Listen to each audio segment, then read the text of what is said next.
Friday morning இன்றைக்கி hospital செக்கப்புங்க. Scan இருக்குதுன்னு சொல்லியிருக்காங்க. ஸோ காலையில் எழுந்துச்சு எப்போவுமே நேரமேன்னு சொல்லி பரபரன்னு கிளம்பிகிட்ருப்போம். இன்றைக்கி ஸ்கேன் டைம் பார்த்திங்கன்னா மதியம் 12 o'clock தான் கொடுத்துருந்தாங்க. ஸோ காலையில் எழுந்திரிச்ச உடனே கொஞ்சம் ரிலாக்ஸாக தான் கிளம்பிகிட்டு இருந்தோம். ஏன்னா மதியம் தானே அப்படின்னு சொல்லிட்டு தலைக்கு ஆயிலில் வச்சுட்டு ஒரு 1/2 hour போல் வாக்கிங் போயிட்டு கொஞ்சம் நேரம் ரெஸ்ட் எடுத்துகிட்டு ரெஃப்ரெஷ் ஆகிட்டு வந்தாச்சுங்க. இன்றைக்கி ஸ்கேனில் என்ன சொல்லியிருந்தாங்கன்னு பார்த்தீங்கன்னா எல்லாம் ஓகேவாக தான் இருக்குது. உங்களுக்கு ஃபைனல் டேட் வந்துட்டு 25th கன்ஃபார்ம் பண்ணிக்கலாம் அப்படின்னு சொல்லியிருக்காங்க.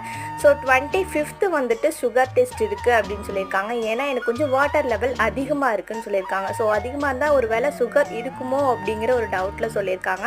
பட் இது வரைக்கும் எனக்கு சுகர் இல்லை. ஸோ 25th சுகர் டெஸ்ட் பண்ணிவிட்டு நார்மலாக இருந்தால் May 1 வரைக்கும் வெயிட் பண்ணலான்னு சொல்லியிருக்காங்க. அப்படி இல்லைன்னா அன்றைக்கி அட்மிட் ஆகிக்கோங்க அப்படின்னு சொல்லி இன்ஃபார்ம் பண்ணியிருக்காங்க. ஸோ உங்களுக்கு எல்லாமே வாட்டர் லெவல் எப்படி இருந்துச்சுன்னு கண்டிப்பாக கமெண்ட்டில் சொல்லுங்கள். வாட்டர் லெவல் மேனேஜ் ஆகிறதுக்கு, அதாவது ஈக்குவல் ஆகிறதுக்கு ஏதாவது டிப்ஸ்